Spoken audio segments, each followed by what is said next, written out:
আজকের বিশ্বের ইহুদি হোক, খ্রিস্টান হোক, পাশ্চাত্যে যারা আছে যেই হোক, তারা যদি সারা পৃথিবী দখল করে নেয় আর যদি জেরুজালেম তাদের হাতে না থাকে, তাহলে তাদের কাছে গোটা পৃথিবী নাই, এটা তারা মনে করবে।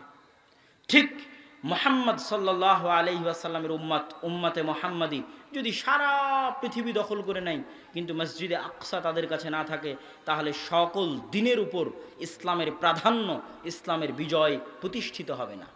তার কারণ হচ্ছে এই যে পাস্ট, যে ধারাবাহিক ইতিহাস বলে আসলাম, কেননা পৃথিবীতে যত দিন আছে, যত দিনের অনুসারী আছে, সকল দিনের অনুসারী মানুষের কাছে এটাই হচ্ছে সবচেয়ে পবিত্র স্থান।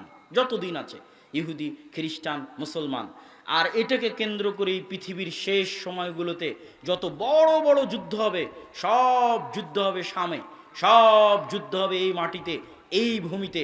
যে রাসূল সাল্লাল্লাহু আলাইহি ওয়াসাল্লামের কিয়ামতের পূর্ব মুহূর্তের যে হাদিসগুলো আছে, সেই হাদিসগুলো থেকে স্পষ্টভাবে বোঝা যায়।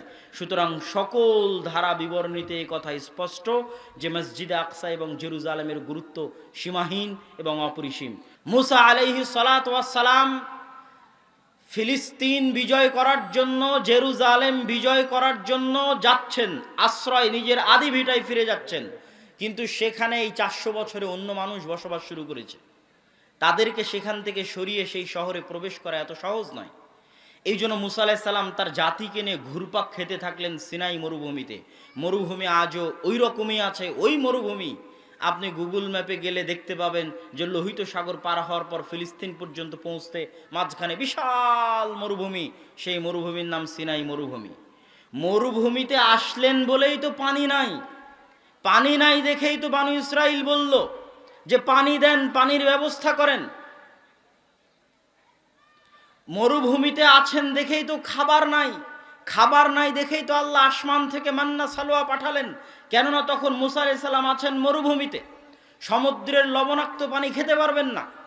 এই জন্য আল্লাহ পাথরে আঘাত করতে বললেন মুসা আলাইহিস সালামকে। লম্বা ঘটনা, সব কোরআনের আয়াতে সূরা বাকারার মধ্যেই পাবেন। আমাদের ধারাবাহিক যে তাফসির গেছে দেশব্যাপী ধারাবাহিক দাওয়াতি সফরে, সেই ধারাবাহিক তাফসিরের মধ্যে আরও বিস্তারিত, আরও লম্বা আকারে পাবেন প্রতিটা ঘটনা, প্রতিটা পয়েন্ট বিস্তারিত ব্যাখ্যা সহ। মান্না সালোয়া মানে কি, পাথর কয় ভাগ হয়েছিল, কারা কারা ছিল, সব বিস্তারিত পাবেন আল ইতিসাম টিভিতে ধারাবাহিক তাফসির। আজকে আমাদের উদ্দেশ্য হচ্ছে মসজিদে আকসা। তা আমি এতক্ষণ কি বুঝালাম, উনি আছেন সিনাই মরুভূমিতে। এই জন্য তুর পাহাড়ও সিনাই মরুভূমিতে, যেই তুর পাহাড়ে মুসা আলাইহিস সালাম তাওরাত গ্রহণ করেছেন, যেই তুর পাহাড় আল্লাহ বানু ইসরাইলের উপর তুলে ধরেছিলেন, যেই তুর পাহাড়ে তিনি 40 দিন ইবাদত করেছিলেন, যেই তুর পাহাড়ে ইবাদত করতে গেলে বানু ইসরাইল গরুর পূজা শুরু করেছিল, ওটাও সিনাই মরুভূমিতে, আজও ওইভাবেই আছে। তো আল্লাহ সুবহানাহু তাআলা এই জাতিকে আদেশ দিল, কি আদেশ দিল আল্লাহ কোরআনে বলছে। এবার আসবে জেরুজালেম, মসজিদে আকসা। ইয়া কওমি দুখুলুল আরদাল মুকাদ্দাসাতাল্লাতী কাতাবাল্লাহু লাকুম, হে আমার জাতি তোমরা প্রবেশ করো পবিত্র ভূমিতে। আল্লাহ পবিত্র ভূমি বলে কোরআন মাজিদে সম্বোধন করেছে।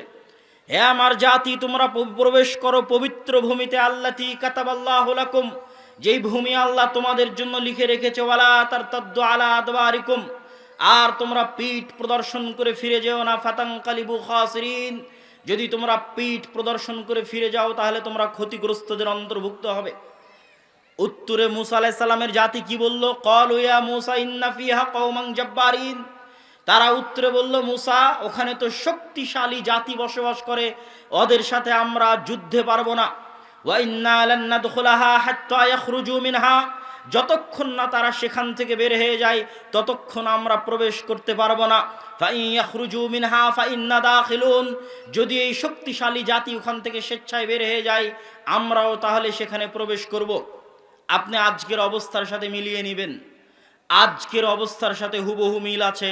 সেই দিন মুসা আলাইহিস সালামের জাতি যা বলেছিল, কি বলেছিল? মুসা আমরা ওই শহরে প্রবেশ করতে পারবো না, ওখানে শক্তিশালী, পৃথিবীর সবচেয়ে শক্তিশালী জাতি বসবাস করে, পৃথিবীর সবচেয়ে অত্যাধুনিক অস্ত্র তাদের কাছে আছে, আমরা প্রবেশ করতে পারবো না। আরাকায়াতে আল্লাহ বলেছেন তারা কি উত্তর দিয়েছিল জানেন?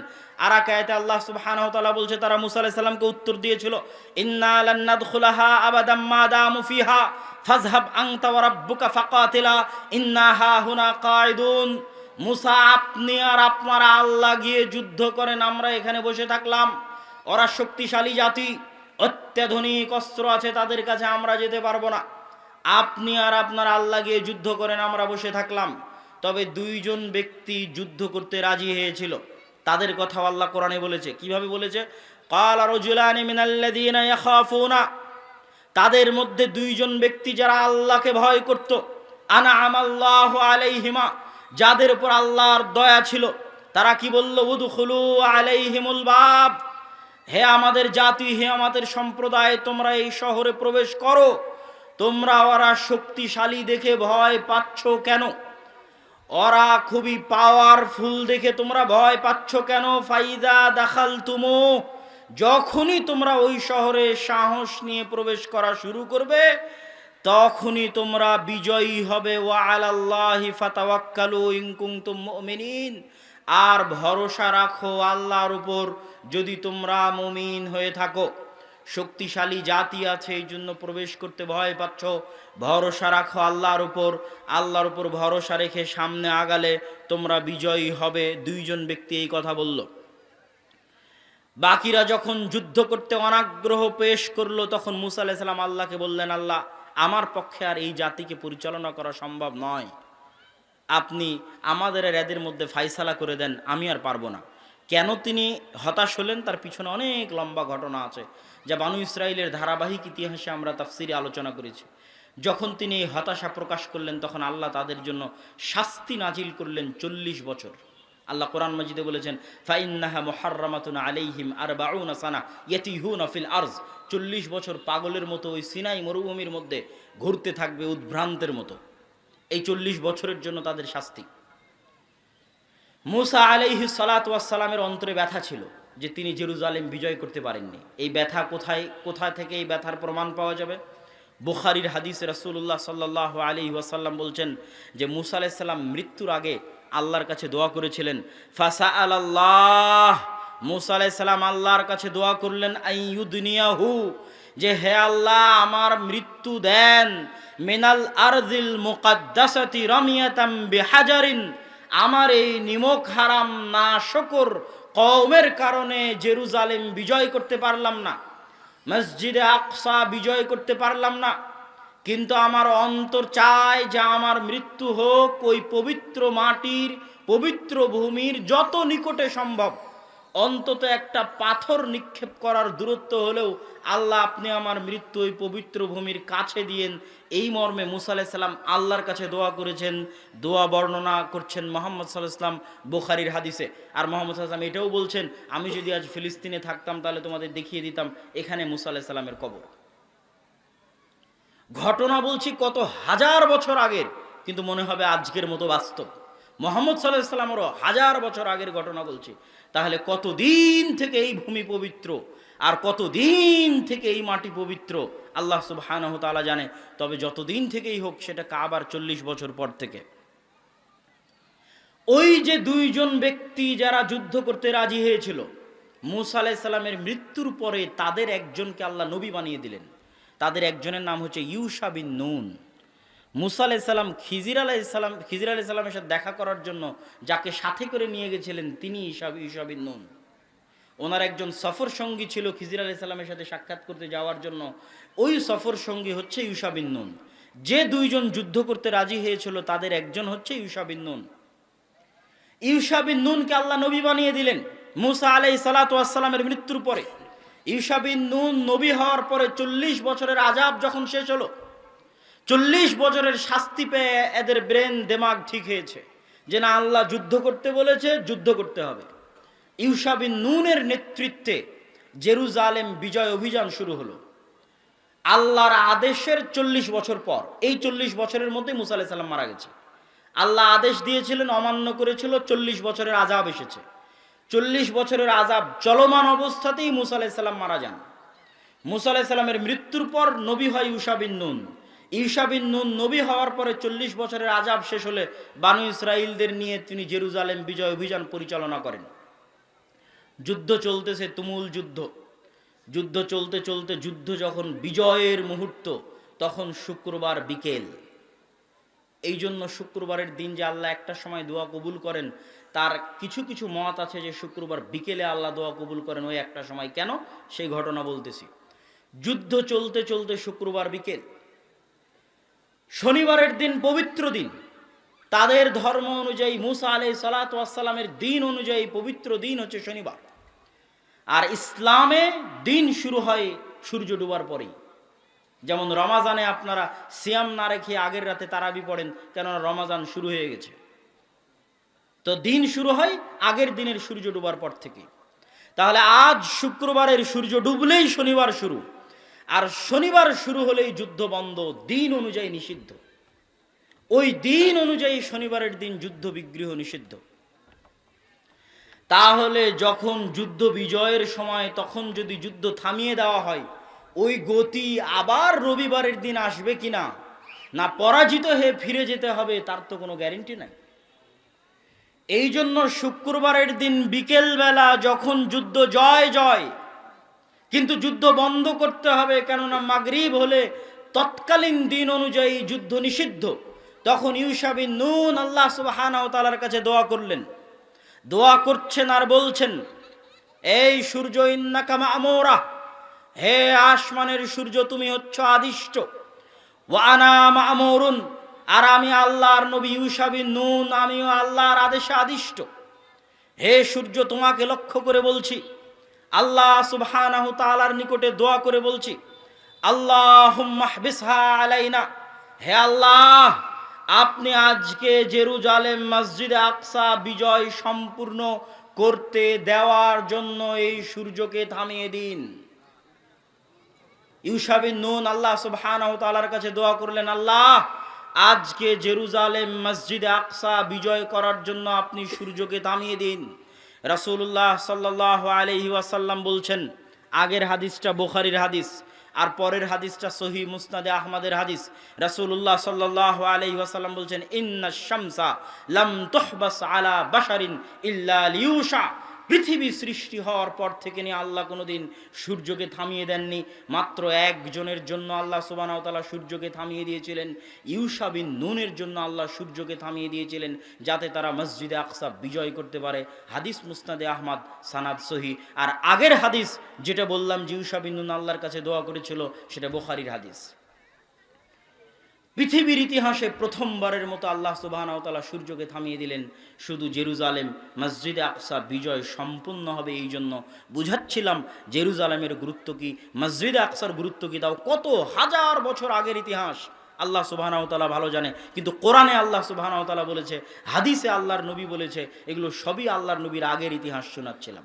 সম্মানিত উপস্থিতি, ইউশা বিন নুনের মাধ্যমে জেরুজালেম মসজিদে আকসা বিজয় হওয়ার পর প্রতি জাতির পদস্খলন আছে। পদস্খলন হতে হতে হতে হতে এক সময় পদস্খলিত হয়, আর এক বাদশাহ এসে তাদেরকে বিতাড়িত করে দেয়, সেই জায়গা থেকে তারা বিতাড়িত হয়ে যায়। লম্বা ঘটনা, আমি শুধু পবিত্র কোরআন থেকে এবং ইসলাম থেকে এই জায়গার গুরুত্ব বুঝাচ্ছি। এবার দ্বিতীয়বার ওই জায়গা থেকে বিতাড়িত হওয়ার পরে, এটাও ইউশা বিন নুনের 150-200 বছর পর হতে পারে, এবার দ্বিতীয়বার ওই জায়গা বিজয় হবে। কার হাতে বিজয় হবে? দাউদ আলাইহিস সালাতু ওয়াস সালাম।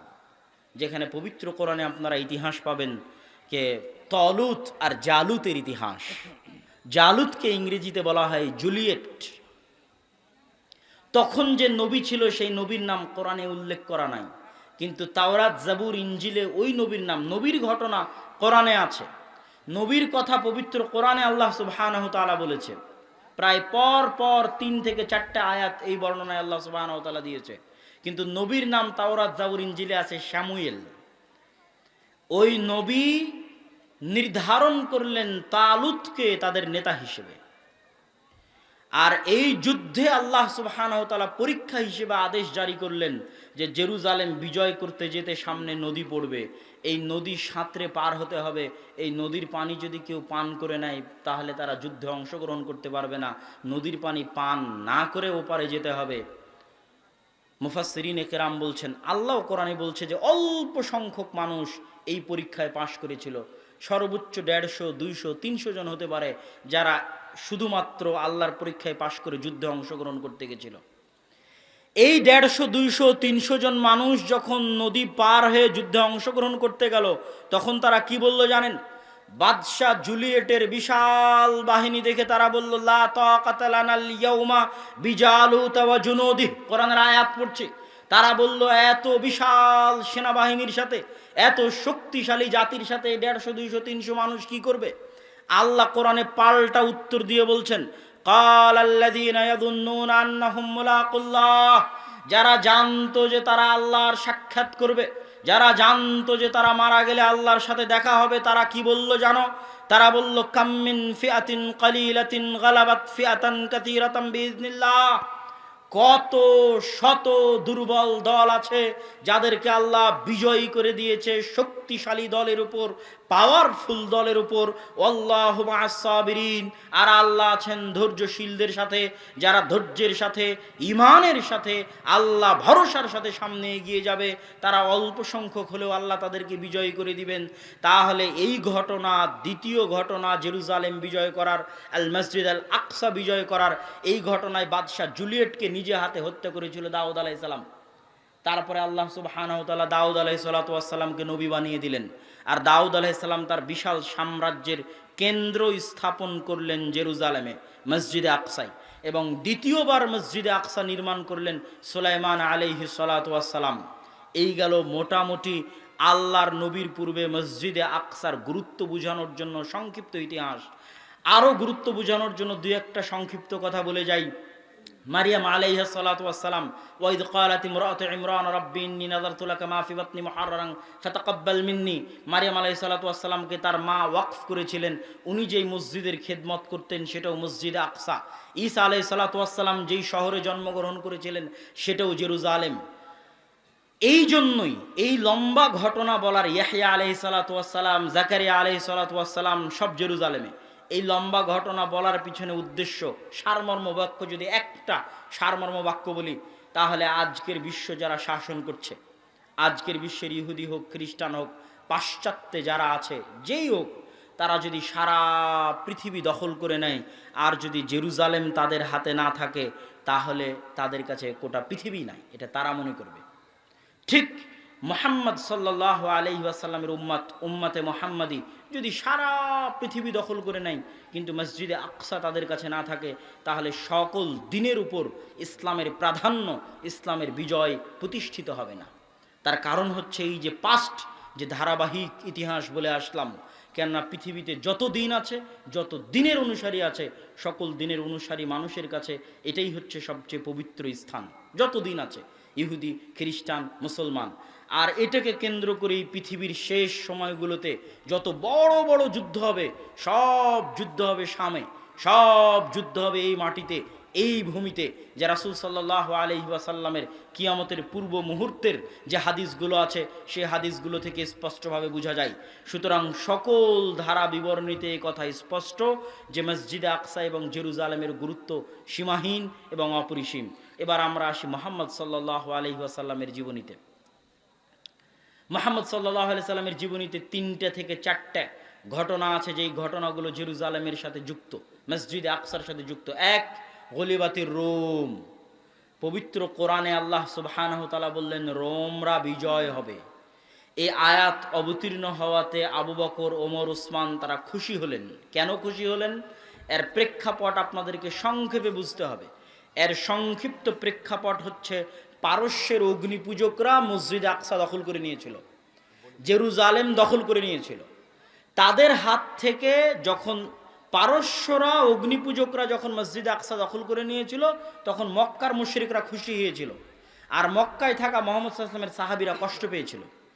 আবার যখন রোমানরা, বাইজেন্টাইন রোমান সাম্রাজ্য, ইস্তাম্বুল, কনস্টান্টিনোপল, কুস্তুনতুনিয়া থেকে তারা এসে আবার যখন মসজিদে আকসা তাদের দখলে নিয়ে নিল, তারা হলো খ্রিস্টান, তখন মক্কায় থাকা মুসলমানরা হয়ে গেল খুশি। ঘটনা দেখেন, ঘটনাটা বুঝেন, যে যখন পারস্যের অগ্নিপূজকরা মসজিদে আকসা দখলে নিচ্ছে, মক্কায় থাকা মুশরিকেরা খুশি, আর মক্কায় থাকা মুসলমানেরা কষ্ট পাচ্ছে। ঘটনা ঘটতেছে 1000 বছর, 1000 মাইল দূরে। এবার পারস্যের অগ্নিপূজকদের কাছ থেকে যখন রোমান খ্রিস্টানরা মসজিদে আকসার দখল নিচ্ছে, সেটার কথা আল্লাহ কোরআনে বলছে গলিবাতের রোম। আর মক্কায় বসে মুহাম্মদ সাল্লাল্লাহু আলাইহি ওয়াসাল্লাম খুশি হচ্ছে, মক্কায় বসে মুসলমানেরা খুশি হচ্ছে। ঘটনা কি? এখান থেকেই বোঝা যায় যে আকীদা যেটাই হোক, যদি মুসলমানদের হাতে থাকে তাহলে এটাতে খুশি হওয়া যাবে, এটাতে সহযোগিতা করা যাবে, এই চেষ্টায় সহযোগিতা করা যাবে। তার দলিল এখানে যে মুহাম্মদ সাল্লাল্লাহু আলাইহি ওয়াসাল্লাম অগ্নি পূজকদের হাত থেকে খ্রিস্টানদের কাছে মসজিদে আকসা থাকবে, এটাতে তিনি খুশি। দলিল কোরআনের আয়াত। এটা গেল এক। দুই, সুবহানাল্লাযী আসরা বিআবদিহি লাইলাম মিনাল মাসজিদিল হারামি ইলাল মাসজিদিল আকসা আল্লাযী বারাকনা হাওলাহু।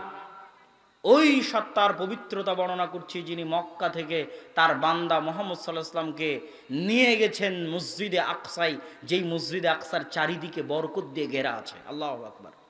আল্লাহ কোরআনে বলছেন আল মসজিদুল আকসা আল্লাযী বারাকনা হাওলা। ওই মসজিদে আকসায় আল্লাহ নিয়ে গেছেন মুহাম্মদ সাল্লাল্লাহু আলাইহি ওয়াসাল্লামকে, যার চারিদিকে বরকত দিয়ে ঘেরা আছে।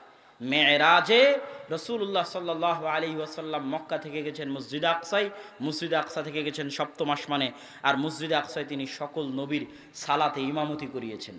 এটা হলো রাসূল সাল্লাল্লাহু আলাইহি ওয়াসাল্লামের জীবনে মসজিদে আকসার সাথে ইসলামের সম্পর্ক, মসজিদে আকসার সাথে উম্মতে মুহাম্মাদির সম্পর্ক। তৃতীয় এবং আশ্চর্য সম্পর্ক, তৃতীয় এবং আশ্চর্য, অতি আশ্চর্য, অতি আশ্চর্য, সেটা হচ্ছে মুহাম্মদ সাল্লাল্লাহু আলাইহি ওয়াসাল্লাম জন্মের পর থেকে জানেন কাবা সবচেয়ে পবিত্র। তার বাপ, তার দাদা, তার 14 গোষ্ঠী, তার আদি পিতা ইসমাইল এবং তার আদি পিতা ইব্রাহিম মিলে কাবা তৈরি করেছে। তার দাদা কাবার রক্ষক, তিনি জন্মের পর থেকে জানেন কাবা সবচেয়ে পবিত্র। সেই কাবার পাশে দাঁড়িয়ে আল্লাহ তাকে সালাত আদায় করতে বলছেন মসজিদে আকসা মুখী হয়ে। কাবার পাশে দাঁড়িয়ে আল্লাহ মুহাম্মদ সাল্লাল্লাহু আলাইহি ওয়াসাল্লামকে বলছেন আপনি সালাত আদায় করেন মসজিদে আকসা মুখী হয়ে। অথচ তখন মুহাম্মদ সাল্লাল্লাহু আলাইহি ওয়াসাল্লাম মক্কায়, তখন মুহাম্মদ সাল্লাল্লাহু আলাইহি ওয়াসাল্লাম কাবার পাশে, আর জন্মের পর থেকে তিনি জানেন যে এই কাবা সবচেয়ে পবিত্র, আমার বাপ দাদা এই কাবার রক্ষণাবেক্ষণ করেছে, আমার আদি পিতা ইব্রাহিম আর ইসমাইল মিলে এই কাবা তৈরি করেছে। তারপরেও আল্লাহ তাকে আদেশ দিচ্ছেন আপনি সালাত আদায় করেন মসজিদে আকসামুখী হয়ে, কাবাকে পাশে রেখে। 17 মাস কাবাকে পাশে রেখেই, 17 মাসের কিছু মাস হবে, কেননা এর মধ্যে আল্লাহর নবী হিজরত করেছেন, আর বাকি কিছু মাস মদিনায়, মদিনায় গিয়ে প্রথম যে মসজিদ নির্মিত হয়েছে সেটাও মসজিদে আকসামুখী হয়ে নির্মিত হয়েছে। আমার ছোট্ট চিন্তা, আমি এটাই বুঝি যে এটার পিছনে আল্লাহ সুবহানাহু ওয়া তাআলার এটাই হিকমা ছিল, আল্লাহ সুবহানাহু ওয়া তাআলার এটাই হিকমা ছিল যে মুহাম্মদ সাল্লাল্লাহু আলাইহি ওয়াসাল্লামকে মেরাজ করালেন মসজিদে আকসা হয়ে, কাবার পাশে রেখে মুহাম্মদ সাল্লাল্লাহু আলাইহি ওয়াসাল্লামকে সালাত আদায় করাচ্ছেন মসজিদে আকসামুখী হয়ে। এটার পিছনে হিকমা এটাই যে এই মসজিদে আকসা মুসলমানদের, এই মসজিদে আকসা উম্মতে মুহাম্মাদির, এবং তাদেরকে এটা একদিন বিজয় করতে হবে এবং নিজেদের অধীনে নিতে হবে, তবেই ইসলামের পরিপূর্ণ বিজয় হবে। এ কথাই সত্য, এবং এটা রাসূল সাল্লাল্লাহু আলাইহি ওয়াসাল্লামের জীবনী থেকে বোঝা যায়। সম্মানিত উপস্থিতি, আমি ঘটনা আরেকটু আগের দিকে নিয়ে যাই, নিয়ে গিয়ে আমার ঘটনা দ্রুত অতি সংক্ষিপ্ত সময়ের মধ্যে শেষ করে দিয়ে আমাদের আজকের বক্তব্যের শেষ অংশে আপনাদের সাথে জরুরি কিছু কথা আছে, সেই কথার দিকে এগিয়ে যাব ইনশাআল্লাহ। মুহাম্মদ সাল্লাল্লাহু আলাইহি ওয়াসাল্লামের জীবদ্দশায় মসজিদে আকসা বিজয় করতে ভাবনা করেন না, বা বুঝেন না, বা হয়তো বুঝার চেষ্টা করেন না। জি হ্যাঁ, হয়েছিল। রাসূলুল্লাহ সাল্লাল্লাহু আলাইহি ওয়াসাল্লামের যুগের দুইটা যুদ্ধকে আমরা বলতে পারি যে এই দুইটা যুদ্ধ জেরুজালেম বিজয় করার জন্যই ছিল, এই দুইটা যুদ্ধ ফিলিস্তিন বিজয় করার জন্যই ছিল। এক মুতার যুদ্ধ আর এক তাবুকের যুদ্ধ। কেন বললাম? মুতার যুদ্ধের আজকের ম্যাপ যদি আপনি ওপেন করেন, তাহলে মুতার যুদ্ধ থেকে আজকের জেরুজালেম মাত্র 100 কিলোমিটার দূরে। আপনি এখন গুগল ম্যাপে গিয়ে দেখবেন যে মুতার যুদ্ধ কোথায় হয়েছিল। খালিদ বিন ওয়ালিদের নেতৃত্বে, যেই যুদ্ধে মুহাম্মদ সাল্লাল্লাহু আলাইহি ওয়াসাল্লাম খালিদ বিন ওয়ালিদকে সাইফুম মিন সুয়ুফিল্লাহ, আল্লাহর তরবারি উপাধি দিয়েছিলেন, সেই যুদ্ধ থেকে জেরুজালেমের দূরত্ব মাত্র 100 কিলোমিটার। আর এই দুটো যুদ্ধই রাসূল সাল্লাল্লাহু আলাইহি ওয়াসাল্লাম লড়ার আদেশ দিয়েছিলেন রোমানদের বিরুদ্ধে। আর তৎকালীন আরবের সীমানায় রোমানদের সবচেয়ে বড় হেডকোয়ার্টার ছিল জেরুজালেমে।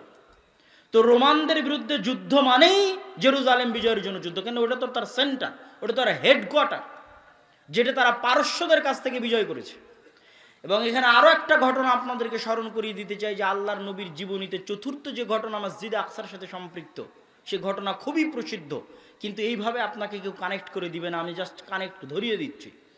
সহিহ বুখারীর প্রথম দিকে ওহীর অধ্যায়ের আলোচনায় লম্বা হাদিস, বলতেও মজা লাগবে, শুনতেও ভালো লাগবে, কিন্তু আমাদের সংক্ষিপ্ত সময় থাকার কারণে আমরা বলছি না। যে সুফিয়ান আবু সুফিয়ান রাদিয়াল্লাহু তাআলা আনহু, যিনি পরবর্তীতে ইসলাম গ্রহণ করেছিলেন, হুদাইবিয়ার যখন সন্ধি হয় তখন মুহাম্মদ সাল্লাল্লাহু আলাইহি ওয়াসাল্লাম ব্যস্ত হয়ে গেলেন দাওয়াতি কাজে, আর আবু সুফিয়ানেরা ব্যস্ত হলো ব্যবসায়িক কাজে। তো আবু সুফিয়ানেরা ব্যবসা করতে চলে গেছে জেরুজালেমে। জেরুজালেমে ব্যবসা করতে গেছে জেরুজালেমের তৎকালীন বাদশাহ তথা গোটা রোমান এম্পায়ারের বাদশাহ স্বপ্নে দেখছে যে তার রাজত্ব দখল করে নেবে যারা খাতনা করে, আরবের মধ্যে যারা খাতনা করে। সংক্ষিপ্তভাবে হাদিস বলে দিচ্ছি যে আরবের মধ্যে কারা খাতনা করে তার মাথা নষ্ট। সে পরের দিন সব পাদ্রীদের জমা করলো, কারা খাতনা করে, বলে ইহুদিরা ছাড়া আর কেউ খাতনা করে তো তোমরা জানিয়ে, বল না আরবের মধ্যে কারা খাতনা করে, আশপাশে কোনো আরব থাকলে ধরে নিয়ে আসো। আশপাশে আরব পাওয়া গেল, আবু সুফিয়ানকে ধরে নিয়ে আসা হলো, তোমরা খাতনা করো তো? বলে হ্যাঁ। ইব্রাহিম আলাইহিসসালামের সুন্নাত, বললাম না ইব্রাহিম আলাইহিসসালামের এক ছেলে মক্কায় ছিল ইসমাইল, তার বংশধর মোহাম্মদ সাল্লাল্লাহু আলাইহি ওয়াসাল্লাম, তারা খাতনা করে। তো বলে ঘটনা কি বলো তো? বলে ঘটনা এই, মোহাম্মদ সাল্লাল্লাহু আলাইহি ওয়াসাল্লামের লম্বা ঘটনা, মোহাম্মদ সাল্লাল্লাহু আলাইহি ওয়াসাল্লামের বিষয়ে তার জিজ্ঞাসা, তার উত্তর, মোহাম্মদ সাল্লাল্লাহু আলাইহি ওয়াসাল্লামের আগে কি কেউ রাজা ছিল, মোহাম্মদ সাল্লাল্লাহু আলাইহি ওয়াসাল্লামের আগে কি কেউ নবী ছিল, এগুলো সব জিজ্ঞেস করছে বাদশা হিরাক্লিয়াস। কেন জিজ্ঞেস করছে? উনি উত্তরে বলছেন, মোহাম্মদ সাল্লাল্লাহু আলাইহি ওয়াসাল্লামের আগে যদি কেউ নবী থাকতো তোমরা বলতে, তাহলে আমি মনে করতাম যে তার বাপদাদার দেখা দেখে ওও নবী দাবি করেছে, কিন্তু মোহাম্মদ সাল্লাল্লাহু আলাইহি ওয়াসাল্লামের আগে ইসমাইলের বংশে আর কেউ নবী দাবি করেনি। সুতরাং এটা তো আমি বলতে পারছি না যে মোহাম্মদ কারো দেখা দেখি নবী দাবি করছে সাল্লাল্লাহু আলাইহি ওয়াসাল্লাম। মোহাম্মদ সাল্লাল্লাহু আলাইহি ওয়াসাল্লামের আগে তার বংশে কেউ রাজা ছিল? আবু সুফিয়ান বলছে না, মোহাম্মদ সাল্লাল্লাহু আলাইহি ওয়াসাল্লামের আগে তার বংশে কেউ রাজা ছিল না। হিরাক্লিয়াস বলছে যদি তুমি বলতে যে মোহাম্মদ সাল্লাল্লাহু আলাইহি ওয়াসাল্লামের আগে তার বংশে কেউ রাজা ছিল, তাহলে বলতাম বাপদাদার রাজত্ব ফিরে পাওয়ার জন্য নবী দাবি করেছে। এইভাবে একের পর এক তার জিজ্ঞাসা চলতেছে আর উত্তর চলতেছে, জিজ্ঞাসা উত্তর চলতে চলতে হিরাক্লিয়াস বসে আছে কোথায়? জেরুজালেমে। বসে আছে কোথায়? মসজিদে আকসার পাশে। বসে আছে কোথায়? ফিলিস্তিনে। ওখানে বসে সে বলছে তোমার কথা যদি সত্য হয়ে থাকে তাহলে আজ আমি যেই মাটিতে বসে আছি এই মাটিও একদিন ওই নবীর অধীনে চলে যাবে। বলেন আল্লাহু আকবার। এটাও রাসূল সাল্লাল্লাহু আলাইহি ওয়াসাল্লামের জীবদ্দশায় মসজিদে আকসার সাথে মুহাম্মদ সাল্লাল্লাহু আলাইহি ওয়াসাল্লামের সম্পর্ক, যে মসজিদে আকসা তখন যে শাসন করছে, যেই রোমান বাদশা শাসন করছে, সে বলছে যে এই মাটি তোমার কথা যদি সত্য হয়ে থাকে তাহলে যিনি নবী দাবি করেছে মক্কায় তার অধীনে একদিন চলে যাবে। সম্মানিত উপস্থিতি, রাসূল সাল্লাল্লাহু আলাইহি ওয়াসাল্লামের জীবদ্দশায় দুইটা যুদ্ধ ছিল জেরুজালেম বিজয় করার জন্য, এক মুতা আর এক তাবুক। এটা এভাবে আপনাকে কেউ বলে দিবে না, কিন্তু আমি কোন প্রেক্ষাপট থেকে বললাম সেটাও আপনাদের কাছে স্পষ্ট করে দিলাম যে এটার পিছনের প্রেক্ষাপট কি। মুতা এবং তাবুকের যুদ্ধের পর রাসূল সাল্লাল্লাহু আলাইহি ওয়াসাল্লামের মৃত্যুর পর যখন আবু বকর রাদিয়াল্লাহু তাআলা আনহু খেলাফতের দায়িত্ব গ্রহণ করলেন, খেলাফতের দায়িত্ব গ্রহণ করে উম্মতে মুহাম্মাদির মধ্যে যারা যাকাত অস্বীকার করলো, উম্মতে মুহাম্মাদির মধ্যে নতুন নবুয়তের দাবিদার করলো, তাদের বিরুদ্ধে বিশাল যুদ্ধ তিনি পরিচালনা করলেন, শক্তিশালী ভয়ঙ্কর যুদ্ধ। সেই যুদ্ধ থেকে ফিরি হয়েই তিনি এবার নির্দেশ দিলেন তোমরা জেরুজালেম বিজয় করো, মসজিদে আকসা বিজয় করো। আবু বকর রাদিয়াল্লাহু তাআলা আনহু, আবু বকর রাদিয়াল্লাহু তাআলা তার জীবদ্দশায় সম্ভব হয়নি। তারপরে ওমর রাদিয়াল্লাহু তাআলা আনহু এসে ওই নির্দেশ অব্যাহত রাখলেন, কিন্তু ওমর রাদিয়াল্লাহু তাআলা আনহু এসে একটা বিধান পরিবর্তন করলেন। খালিদ বিন ওয়ালিদকে প্রধান সেনাপতির পদ থেকে সরিয়ে আবু উবাইদা ইবনুল জাররাহকে প্রধান সেনাপতির পদে দায়িত্ব দিয়ে দিলেন। আবু উবাইদা ইবনুল জাররাহ একদিকে যুদ্ধ করছে, খালিদ বিন ওয়ালিদ আর একদিকে যুদ্ধ করছে। যুদ্ধ চলতে চলতে চলতে চলতে একটা পর্যায়ে রোমানদের সাথে সবচেয়ে বড় যুদ্ধ, রোমানদের বিরুদ্ধে ইসলামের ইতিহাসে যেই যুদ্ধের অল্প কিছুদিন পরেই মুসলমানেরা জেরুজালেম বিজয় করতে পেরেছে, সেটা হচ্ছে ইয়ারমুকের যুদ্ধ। ইয়ারমুকের যুদ্ধে অসংখ্য শত শত সাহাবী মৃত্যুবরণ করেছিলেন। 3 লক্ষ রোমান সেনার বিরুদ্ধে সেই দিন যুদ্ধ হয়েছিল, ইয়ারমুকের যুদ্ধ। ইয়ারমুকের যুদ্ধের দিন যদিও স্ট্যান্ডিং পোস্টে প্রধান সেনাপতি আছে আবু উবাইদা ইবনুল জাররাহ, কিন্তু আবু উবাইদা ইবনুল জাররাহ রোমানদের 3 লক্ষ বিশাল সেনাবাহিনীর সামনে মাত্র 12,000 সৈন্য নিয়ে যুদ্ধ করতে সাহস করছিলেন না। তিনি পাল্টা চিঠি লিখে পাঠালেন ওমর রাদিয়াল্লাহু তাআলা আনহু বরাবর, আমিরুল মুমিনিন, খলিফাতুল মুসলিমিন, যদি আপনি সাহায্য না পাঠান আর যদি আমরা যুদ্ধে পরাজিত হই, মুসলমানেরা যদি পৃষ্ঠ প্রদর্শন করে, তাহলে এটা কুফরি হবে, নিজের দিন থেকে ফিরে যাওয়া হবে। অতএব আপনি অনুগ্রহ করে দয়া করে মদিনা থেকে সাহায্য স্বরূপ সেনাবাহিনী পাঠান। ওমর রাদিয়াল্লাহু তাআলা আনহু সেনাবাহিনী না পাঠিয়ে পাল্টা চিঠিতে লিখে পাঠালেন। ওমর রাদিয়াল্লাহু তাআলা আনহু লিখে পাঠালেন, ফালা তুহাওবিলান্নাকা কাসরাতুহুম ওয়ালা তুওয়াহিশান্নাকা কিল্লাতাল মুসলিমিন ফাইন্নাল্লাহা মাআকুম ওয়া লাইসা কালিলাম মিনাল্লাযীনা কানাল্লাহু মাআহুম। ওমর রাদিয়াল্লাহু তাআলা আনহু পাল্টা একজন সৈন্য না পাঠিয়ে শুধু চিঠির উল্টা পিঠে লিখে পাঠালেন, তোমাদেরকে যেন রোমানদের সংখ্যাধিক্য ভীতি না দেয়, আর মুসলমানদের অল্প সংখ্যা যেন তোমাদেরকে চিন্তাগ্রস্ত না করে। জেনে রাখো, আল্লাহ যার সাথে আছে তারাই সংখ্যাধিক্য, আর আল্লাহ যার সাথে নাই তারা সংখ্যাধিক্য নয়। বলেন আল্লাহু আকবার। ইয়ারমুকের যুদ্ধে মুসলমানদের বিজয় হলো, যদিও স্ট্যান্ডিং তখন প্রধান সেনাপতি আবু উবাইদা ইবনুল জাররাহ। কিন্তু খালিদ ইবনুল ওয়ালিদের সাথে পরামর্শ করলেন যে আমিরুল মুমিনিন তো সাহায্য পাঠালো না, কি করা যায়? খালিদ বিন ওয়ালিদ বলছে, আপনাকে একটা কথা বলবো, শুনবেন? তো বলে, হ্যাঁ বলেন, শুনবো। বলে, আজকের জন্য আমাকে দায়িত্ব দেন, এই যুদ্ধ পরিচালনার আজকের একদিনের জন্য দায়িত্ব আপনি আমাকে দেন। যদিও আপনি প্রধান সেনাপতি, কিন্তু আজকে যুদ্ধ পরিচালনার দায়িত্ব আমার। আবু উবাইদা ইবনুল জাররাহ বললেন, ঠিক আছে, আজকের যুদ্ধ আপনি পরিচালনা করবেন। খালিদ বিন ওয়ালিদ নিজে প্রধান সেনাপতির দায়িত্ব নিয়ে টানা 6 দিন যুদ্ধ হয়েছিল ইয়ারমুকের যুদ্ধের পরে মুসলমানেরা একের পর এক, আজকের যে গাজার নাম শুনছেন, এই গাজা বিজয় হলো, হাইফা বিজয় হলো, আশেপাশের যত শহর আছে সব শহর বিজয় করে মুসলমানেরা ধীরে ধীরে একদম জেরুজালেম মসজিদে আকসার চারিদিকে একত্রিত হয়ে গেল। মসজিদে আকসার চারিদিকে যখন একত্রিত হলো মুসলমানেরা, তখন সাহাবী ছিল 4000। কত হাজার? 4000 সাহাবী ছিল সেই দিন। কিন্তু যেহেতু মুসলমানেরা কখনোই মসজিদে আকসার চুল পরিমাণ ক্ষতি হোক, এই জন্য পাল্টা ভিতরে ঢুকে সেখানে রক্ত প্রবাহিত হোক, দুইবার মুসলমানেরা মসজিদে আকসা বিজয় করেছে। একবার ওমর রাদিয়াল্লাহু তাআলা আনহুর আমলে, একবার সালাহুদ্দিন আইয়ুবীর আমলে। একবারও এক ফোঁটা রক্ত প্রবাহিত হয়নি জেরুজালেমে, এক ফোঁটাও না, একবারও না। এই জন্য মুসলমানেরা শহরের ভিতরে প্রবেশ করলো না। তারা বারবার প্রধান পাদ্রী বরাবর দূত পাঠাতে থাকলো, চাবি সমর্পণ করেন, আত্মসমর্পণ করেন। তো লম্বা ঘটনা সংক্ষিপ্ত করে বক্তব্য শেষের দিকে চলে যাব। পাদ্রী বের হয়ে এসে দেখে, তোমাদের প্রধান সেনাপতিকে? তো বলে, আবু উবাইদা ইবনুল জাররাহ। উনি ওনার তাওরাত, জাবুর, ইনজিল যা কিতাবাদি ছিল তা খুলে দেখে, না, এনার হাতে তো জেরুজালেম বিজয় হবে না। তখন আবু উবাইদা ইবনুল জাররাহের সাথে উনি পার্সোনালি কথা বললেন। পার্সোনালি কথা বলতে গিয়ে জানতে পারলেন আমিরুল মুমিনিন খলিফাতুল মুসলিমিন ওমর ইবনুল খাত্তাব আছেন মদিনায়। তার পূর্ণ বিবরণী শুনে উনি বললেন, হ্যাঁ, ইনি সেই ব্যক্তি যার হাতে জেরুজালেম বিজয় হবে, আপনি তাহলে তাকে ডেকে পাঠান, আমি তার হাতেই চাবি সমর্পণ করব। তখন আবু উবাইদা ইবনুল জাররাহ চিঠি লিখে পাঠালেন ওমর ইবনুল খাত্তাবের নিকটে যে আপনি আসলে জেরুজালেমের চাবি আপনার হাতে সমর্পণ করা হবে। ওমর ইবনুল খাত্তাব পাল্টা চিঠি লিখলেন, আনা আতি, আমি আসতেছি। আর ওই যে বিশাল ঐতিহাসিক ঘটনা আপনারা জানেন যে ওমর রাদিয়াল্লাহু তাআলা আনহু একজন রাখাল নিয়ে, একজন গোলাম নিয়ে সমগ্র রাস্তা অতিক্রম করলেন। কখনো তিনি উটের পিঠে, আর কখনো রাখাল উটের পিঠে। এই রাস্তাটা ছিল সেই রাস্তা যেটা তিনি মদিনা থেকে ফিলিস্তিন গেছিলেন, যেটা তিনি মদিনা থেকে মসজিদে আকসা গেছিলেন। এটা ছিল সেই রাস্তা, সেই রাস্তার ঘটনা, এবং ঘটনা ঐতিহাসিকভাবে সত্য।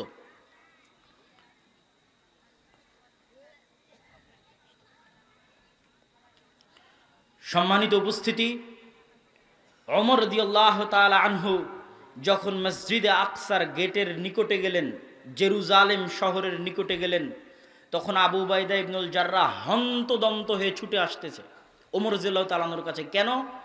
তখন ওমর রাদিয়াল্লাহু তাআলা আনহু নিজে উটের রশি ধরে টানতেছেন, আর ওমর রাদিয়াল্লাহু তাআলা আনহু যেই উটের রশি ধরে টানতেছেন, ওই উটের পিঠে বসে আছে রাখাল, আর ওমর রাদিয়াল্লাহু তাআলা আনহুর গায়ে জীর্ণ শীর্ণ জামা। তো আবু উবাইদা ইবনুল জাররাহ হন্তদন্ত হয়ে ছুটে এসে বলছে, ইয়া আমিরুল মুমিনিন, ইন্নার রোমান ইয়ানজুরু ইলাইনা নাজরাতা কিল্লাহ। আমিরুল মুমিনিন খলিফাতুল মুসলিমিন করেছেন কি? 4000 সাহাবী আজ এই জেরুজালেম মসজিদে আকসা ঘিরে রেখেছে। মসজিদে আকসা বিজয় হবে, ভিতরে শত শত পাদ্রী অপেক্ষা করছে। আজকে আমিরুল মুমিনিন আসবে, খলিফাতুল মুসলিমিন আসবে, আর সে অবস্থায় আপনি রশি ধরে টানছেন, রাখালকে, গোলামকে বসিয়ে রেখেছেন উটের পিঠে, গায়ে জীর্ণ শীর্ণ কাপড়। এই অবস্থায় তো রোমানরা আমাদের নিয়ে হাসি ঠাট্টা করবে। এই বাক্য আবু উবাইদা ইবনুল জাররাহ প্রধান সেনাপতির। ওমর রাদিয়াল্লাহু তাআলা উত্তরে বলছেন, কুন্না কওমান আদিল্লাহ। আরে বলো কি আবু উবাইদা ইবনুল জাররাহ, আল্লাহর নবী যখন নবী হয় তার আগে আমাদের চিন্ত কে? আমরা ছিলাম মক্কার কোন জাহিলি অন্ধকার যুগের মরুভূমির রাখাল। কুন্না কওমান আদিল্লাহ, না আমাদের ছিল কোনো নাম, না কোনো পরিচয়, না কোনো পদ, না কোনো পদবি, না কোনো মান, না কোনো সম্মান, না কোনো শক্তি, না কোনো সামর্থ্য। বলো কি আবু উবাইদা ইবনুল জাররাহ, আল্লাহর নবীর আসার আগে আমরা কোথায় ছিলাম? আর আজ আল্লাহর নবীর উপর ঈমান আনার পরে মাত্র 23 থেকে 30 বছরের ব্যবধানে মরুভূমির রাখালকে উঠিয়ে আজ আল্লাহ সুবহানাহু ওয়া তাআলা মরুভূমি থেকে উঠিয়ে, জঙ্গল থেকে উঠিয়ে, অন্ধকার যুগ থেকে উঠে, যে মক্কার নাম গন্ধ পর্যন্ত পৃথিবীতে ছিল না, কেউ জানতো না, কেউ চিনতো না, সেই মরুভূমি থেকে উঠিয়ে আমি উমর ইবনুল খাত্তাব আজ মসজিদে আকসা বিজয় করতে আসছি। কোন মসজিদে আকসা, কোন জেরুজালেম, যার বিশাল লম্বা ইতিহাস আপনাদেরকে দেখালাম। কোথায় ইব্রাহিম আলাইহিস সালাম, কোথায় লূত আলাইহিস সালাম, কোথায় ইসহাক আর ইয়াকুব, কোথায় মুসা আলাইহিস সালাম এই জেরুজালেম বিজয় করতে চেয়ে পারলেন না, সিনাই মরুভূমিতে মারা গেলেন। কোথায় ইউশা বিন নুন, যেই জেরুজালেম বিজয় করার জন্য আল্লাহ সূর্য থামিয়ে দিলেন। কোথায় দাউদ আর সুলাইমান আলাইহিস সালাম, যারা এই জেরুজালেম বিজয় করলেন এবং এখানে তাদের পৃথিবীর সবচেয়ে শক্তিশালী সাম্রাজ্যের, যে নবীদেরকে আল্লাহ সবচেয়ে শক্তিশালী সাম্রাজ্য দিয়েছিল, সেই সাম্রাজ্যের রাজধানী স্থাপন করেছিলেন এই শহরে। কোথায় তারা? কোথায় মারিয়াম আলাইহিস সালাম, যিনি এই মসজিদের খাদেম ছিলেন? কোথায় ঈসা আলাইহিস সালাম, যিনি এই শহরে জন্মগ্রহণ করেছেন? পৃথিবীর আর যত ধর্ম আছে সব ধর্মের মানুষের পবিত্র জায়গা মসজিদ আকসা। আজ রোমান সাম্রাজ্যের কাছ থেকে মসজিদ আকসা ওমর ইবনুল খাত্তাব বিজয় করছে। মানে কি? মানে গোটা পৃথিবী বিজয় করে নিচ্ছে, মানে গোটা খ্রিস্টানদের কাছে সকল কিছু হারিয়ে ফেলছে, পৃথিবীর ইহুদিরা সকল কিছু হারিয়ে ফেলছে, পৃথিবীর খ্রিস্টানেরা সকল কিছু হারিয়ে ফেলছে। আর আমি ওমর ইবনুল খাত্তাব ছিলাম কোথায়? আল্লাহর নবীর আসার আগে ছিলাম কোথায়? আর আজ আছি কোথায়? এটা কি কাপড় দিয়ে? এটা কি আমি উটের রশি ধরে টানছি এটা দিয়ে? আর আমার রাখাল উটের পিঠে বসে আছে এটা দিয়ে? আযযানাল্লাহু বিল ইসলাম ওয়া বিল কিতাব। আল্লাহ আমাদের কাজকে এই সম্মান দিয়েছে, এই ইজ্জত দিয়েছে, এই ক্ষমতা দিয়েছে, এই শক্তি দিয়েছে ইসলামের কারণে, কোরআনের কারণে। বলেন আল্লাহু আকবার। আজকে মুসলমানেরা বিজয় করতে পারে না কেন ভাই? মুসলমানেরা মাজলুম কেন? মুসলমানদের মধ্যে ইসলাম নাই, মুসলমানদের মধ্যে কোরআন নাই। শক্তি দিয়ে, সামর্থ্য দিয়ে এই জেরুজালেম কোনোদিন বিজয় হয়নি। ইউশা বিন নুন শক্তি সামর্থ্য দিয়ে জেরুজালেম বিজয় করেনি, ঈমান দিয়ে, আমল দিয়ে, তাওয়াক্কুল দিয়ে বিজয় করেছে। আল্লাহ সূর্য থামিয়ে দিয়েছে। দাউদ আলাইহিস সালাম শক্তি সামর্থ্য দিয়ে জেরুজালেম বিজয় করেনি, মাত্র 300 জন, মাত্র 300 জন নিয়ে তিনি জেরুজালেম বিজয় করেছেন। তালুত এবং দাউদ আলাইহিস সালাম জালুতের বিরুদ্ধে। কিসের ভিত্তিতে? আল্লাহর দয়া, আল্লাহর রহমত, ঈমান, আমল, আকীদার ভিত্তিতে, তাকওয়া এবং পরহেজগারিতার ভিত্তিতে। ওমর রাদিয়াল্লাহু তাআলা আনহু জেরুজালেম বিজয় করেছে কিসের ভিত্তিতে? ওমর রাদিয়াল্লাহু বলে দিচ্ছে যে আমি কিসের ভিত্তিতে জেরুজালেম বিজয় করছি। না কাপড় চোপড়ের শান শওকত, না ক্ষমতার শান শওকত, না টাকা পয়সার ক্ষমতা, বরং ঈমানের জোর, আমলের জোর, আল্লাহ ভরসার জোর, আল্লাহ ভীতির জোর, তাকওয়া পরহেজগারিতার জোর। আর ওই তাকওয়া পরহেজগারিতা, ওই আল্লাহ ভীতি, ওই আল্লাহ ভরসা, ওই আমল, ওই আকীদা যতদিন পর্যন্ত মুসলমানদের মধ্যে না আসবে, ততদিন পর্যন্ত মুসলমানেরা যতই চেষ্টা করুক তারা জেরুজালেম মসজিদে আকসা বিজয় করতে পারবে না। আমল নাই, মুখে নাই দাড়ি, প্যান্ট টাকনুর নিচে পর্দা নাই, এইরকম বেআমল দিয়ে, বেতাকওয়া দিয়ে, বেপরহেজগারিতা দিয়ে আল্লাহ সুবহানাহু ওয়া তাআলা জেরুজালেম বিজয় দিবেন না। আল্লাহ সুবহানাহু ওয়া তাআলা ওই রকমই নেতা পাঠাবেন, ওই রকমই দায়িত্বশীল পাঠাবেন, ওই রকমই পরহেজগার কওম তৈরি করবেন, ওই রকমই তাকওয়াবান জাতি তৈরি করবেন, যাদের হাতে তিনি বিজয় দিবেন। যদি নাই হয় কোনোদিন, তাহলে ঈসা আলাইহিস সালামের সাথে, ইমাম মাহদির সাথে যারা তাকওয়া পরহেজগারিতা, আল্লাহ ভীতি, আল্লাহ ভরসা নিয়ে সামনে আগাবে, তাদের হাতে আল্লাহ সুবহানাহু ওয়া তাআলা বিজয় দিবে। এই জন্য আমি মুসলমানদেরকে অনুরোধ করতে চাই, পৃথিবীর মুসলমানদেরকে, বাঙালিদেরকে, বাংলাদেশিদেরকে, যে এই কথা আপনারা যত দ্রুত বুঝবেন যে মিছিল দিয়ে নয়, হ্যাঁ প্রতিবাদ ভালো জিনিস, বাহ্যিক কাজের প্রতিবাদ ভালো জিনিস, কিন্তু আপনি মিছিল দিয়ে মসজিদে আকসা বিজয় করতে পারবেন না। আপনি ফেসবুকে পোস্ট দিয়ে মসজিদে আকসা বিজয় করতে পারবেন না। মসজিদে আকসা বিজয় করতে হলে ওই ঈমান লাগবে, ওই আমল লাগবে, ওই তাকওয়া লাগবে, ওই পরহেজগারিতা লাগবে, যেই তাকওয়া যেই পরহেজগারিতা আল্লাহ ওমরকে দিয়েছিলেন, যেই তাকওয়া যেই পরহেজগারিতা আল্লাহ দাউদকে দিয়েছিলেন, যেই তাকওয়া যেই পরহেজগারিতা আল্লাহ সুবহানাহু ওয়া তাআলা সালাহুদ্দিন আইয়ুবীকে দিয়েছিলেন, যেই তাকওয়া যেই পরহেজগারিতা আল্লাহ ইউশা বিন নুনকে দিয়েছিলেন, ওই তাকওয়া ওই পরহেজগারিতা যেই দিন আসবে, বা ওই তাকওয়া পরহেজগারিতা আসার চেষ্টা যেই দিন আমরা করব, হুবহু তাদের মতো হতে না পারলেও চেষ্টা যেই দিন করব সেই দিন বিজয় আসবে।